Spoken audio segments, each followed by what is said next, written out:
নির্লজ্জ স্বার্থপর বাঙালি, তোরা আর কবে মানুষ হবি? আমরা বাঙালিরা এরকম একটা জাতি, বিপদে পড়লে বাইরে বাপ ডাকি, আর বিপদ থেকে উদ্ধার হইলে স্বয়ং আল্লাহরও বুইলা থাকি। এবার কোটা বিরোধী আন্দোলনে ছাত্রদের পাশে প্রবাসীরা দাঁড়াইছে। ছাত্রদের কথায় প্রবাসীরা রেমিডেন্স বন্ধ করতে সরকারের মেরুদণ্ড ভাঙে দিছে, যার কারণে সরকারের অধঃপতন হয়েছে। ছাত্রদের কথা চিন্তা করে ডুবাইতে আমার শত শত প্রবাসী ভাই আন্দোলন করতে গিয়ে জেলে কারাবন্দী হয়েছে। এই পর্যন্ত ছাত্রদের নিজেদের দাবির কথা সব উল্লেখ করছে, কিন্তু প্রবাসীদের কথা কি একবারও মুখ দিয়ে উল্লেখ করছে? এই যে শত শত প্রবাসী ভাই ডুবাইতে আন্দোলন করতে গিয়ে জেলে কারাবন্দী হয়েছে, এই পর্যন্ত কোনো সংবাদ সম্মেলন বা জাতিসংঘের কাছে কি কোনো আবদার করছে এদের মুক্তির জন্য? করে নাই। কারণ আমরা বাঙালিরা সর্বদাই স্বার্থপরের পরিচয় দিয়ে থাকি।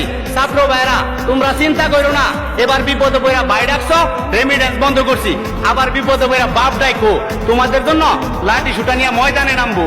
হারামির দলেরা।